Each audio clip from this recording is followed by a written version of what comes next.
Please have a seat. Welcome, everyone. I want to thank you for coming, and I hope you enjoy the evening. My name is Sharon Cerrone. I am the District Vice President for Western Pennsylvania. At this time, I would like to introduce Joe Rosalina. He is our National Vice President.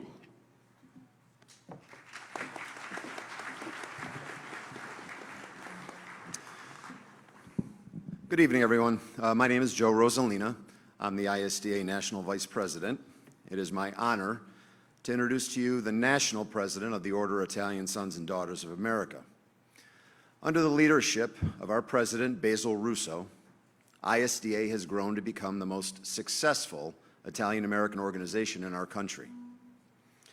Basil and his daughter Angela created the ISDA website, which now has 725,000 followers on social media, the most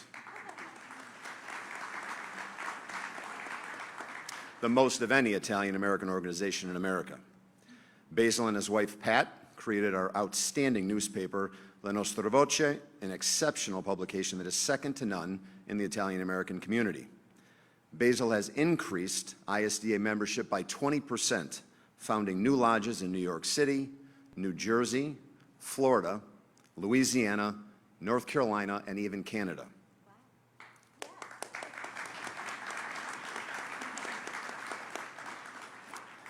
Basil and the ISDA Fraternal Board of Directors have increased the ISDA's Fraternal Association assets from $65 million to over $391 million,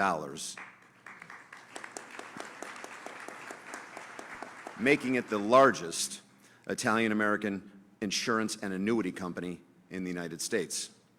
Basil has been so successful with the ISDA that he has 3 times been unanimously elected to serve as president of the Conference of Presidents of Major Italian-American Organizations, the Italian-American Community's umbrella organization that unites 67 major Italian groups throughout the country. During his time as Copomiao president, Basil has led a delegation of Italian-American leaders to meet with major political leaders in Italy and to meet Pope Francis at the Vatican. Basil has led the Italian-American community's legal efforts to preserve Columbus Day and Columbus statues throughout the country.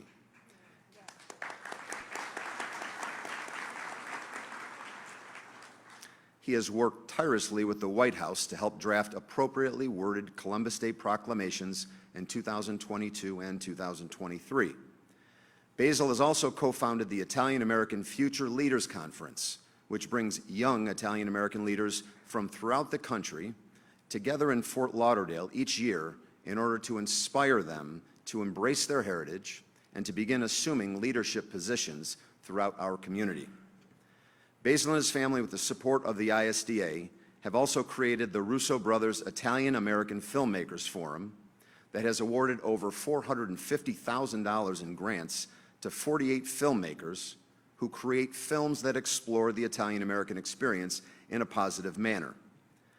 All of Basil's accomplishments have been recognized by the President of the Republic of Italy, who on October 8, 2023, inducted him as a Knight of the Order of Merit of the Republic of Italy, the highest level of knighthood bestowed by the Republic. At that induction ceremony, the Italian consulate stated that in her humble opinion, Basil was the most influential Italian-American leader in the country. Please welcome our President, Basil M. Russo.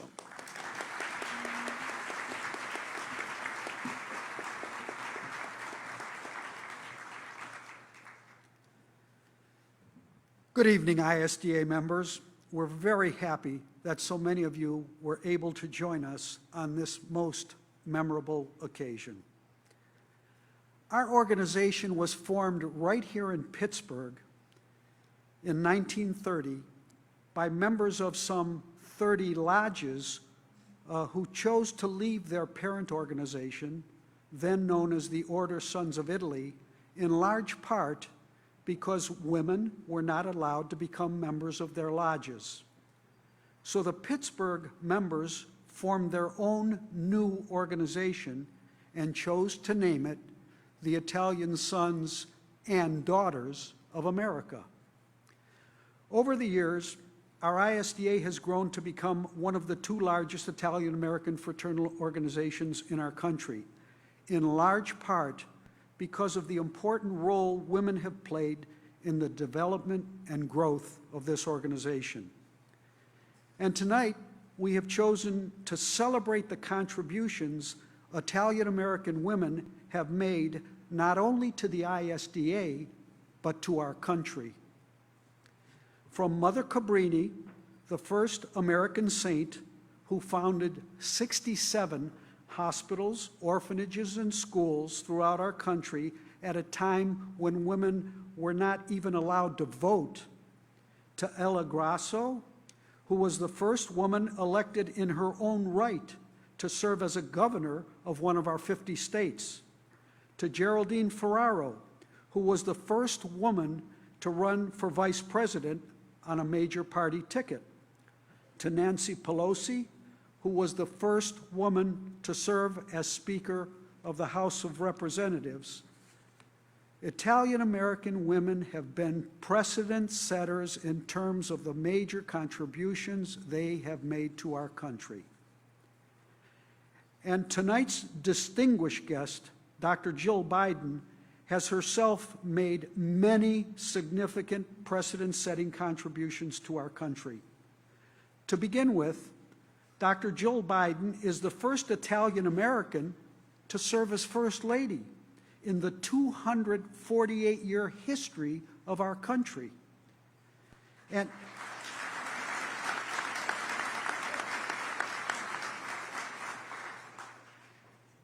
as an important complement to that fact, as a professor of English at Northern Virginia Community College, Dr. Biden is also the first wife of a president to hold a salaried job outside of the White House.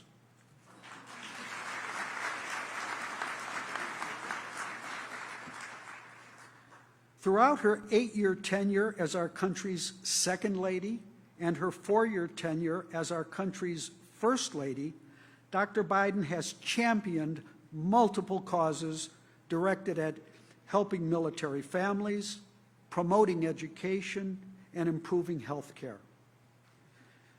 Through a program entitled Joining Forces, created by herself and Michelle Obama, support is provided to families, caregivers, and survivors of members of the United States Armed Forces.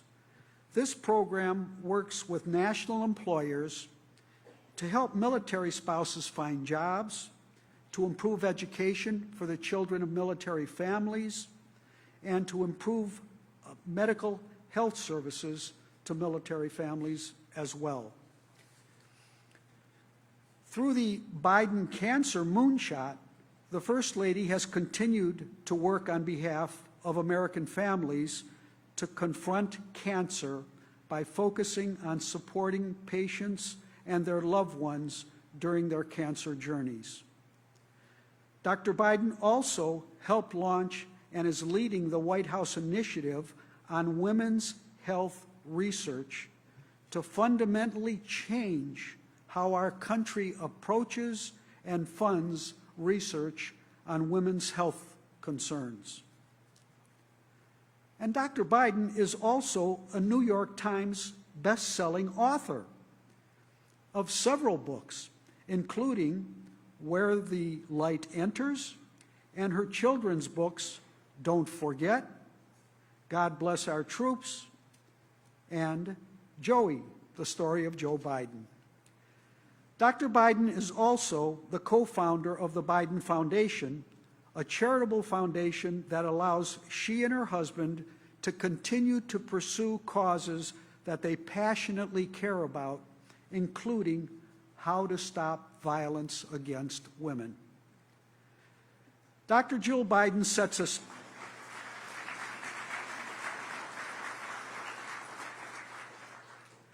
Dr. Jill Biden sets a stellar example for all women, and in particular for young Italian-American women, many of whom are with us this evening. I had the pleasure of listening to Dr. Biden talk about her Italian-American heritage at a reception she hosted at the White House this past October to celebrate Italian-American Heritage Month. It was the first time in history that any First Lady had ever hosted such an event honoring the Italian-American community. Everyone in attendance at that reception was very moved by her beautiful commentary about her father's Italian ancestry and the impact it has had on her life.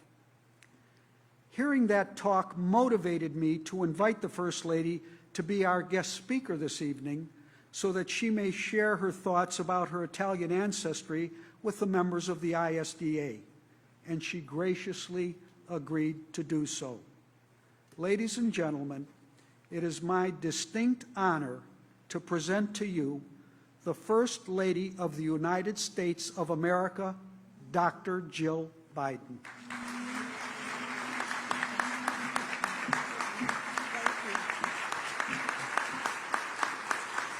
Thank you.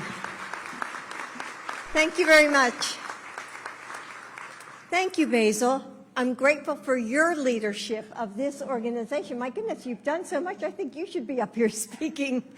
And it was so wonderful to see you and so many friends at the White House reception last year.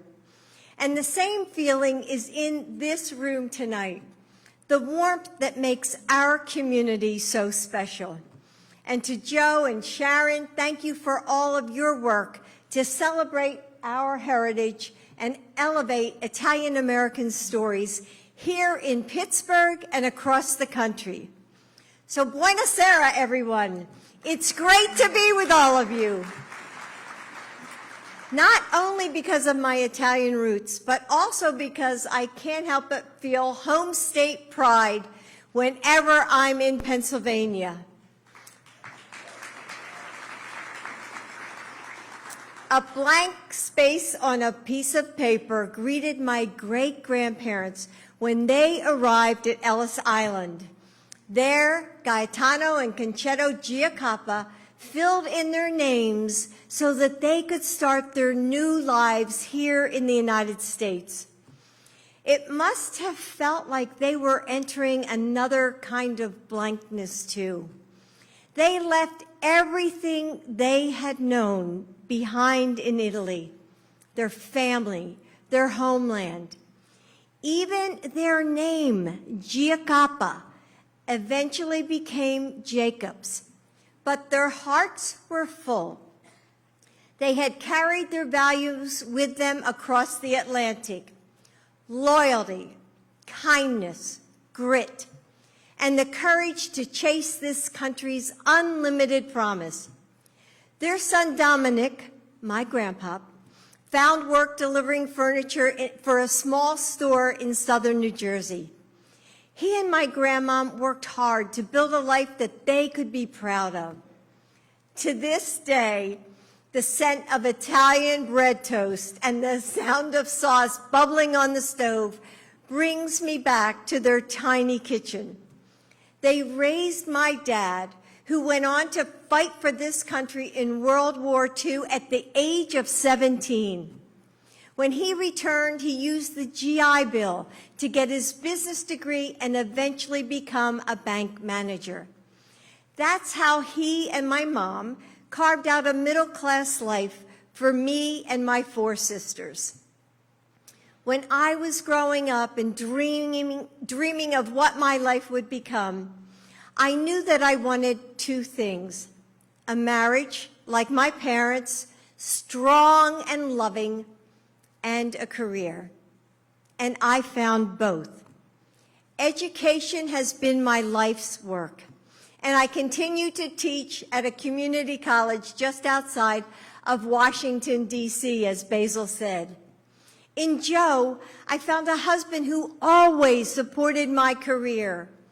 His family's struggles to reach the middle class felt so familiar to my own family tree. And the loyalty and the closeness of the Bidens rang true in how I was raised. Now, 3 generations after my great-grandparents arrived at Ellis Island, I am proud to stand before you as the first Italian-American First Lady.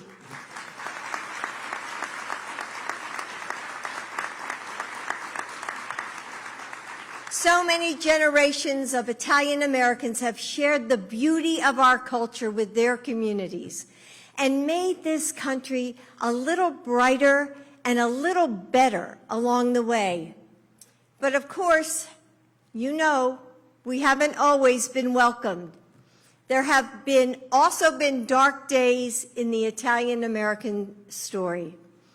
Whether it was the Sicilians who were dragged from their cells and killed by an angry mob in New Orleans, the people turned away by signs that said Italians need not apply, or people like my dad, who was never fully accepted by my mom's family because he was Italian. Despite this, Italian Americans persevered. Our ancestors kept true to the same values that echo in the motto of this organization: liberty, unity, and duty. You make sure everyone can build a good life in America. That work is personal to Joe and to me too. He's making sure that no matter where you start in life, there's no limit to what you can achieve. He's helped us heal from the pandemic, created millions of good jobs, including good union jobs. Thank you. He led the strongest economic recovery in modern history and given more families a sense of real security in the middle class. Last year, I visited Ellis Island, walked into that great hall, and saw the registry where my great-grandparents and so many of our ancestors filled a blank space with the loops and swirls of their names, many signing with just an X. Let's consider how our ancestors would feel if they saw us tonight. This is what they dreamed of. The unknown that stood before them when they arrived now filled their descendants coming together to lift up our community and preserving a piece of our homeland in the home that we've built here. So let's make sure that their stories and sacrifices are never forgotten and that their values live on in every generation to come. Grazie mille. Thank you.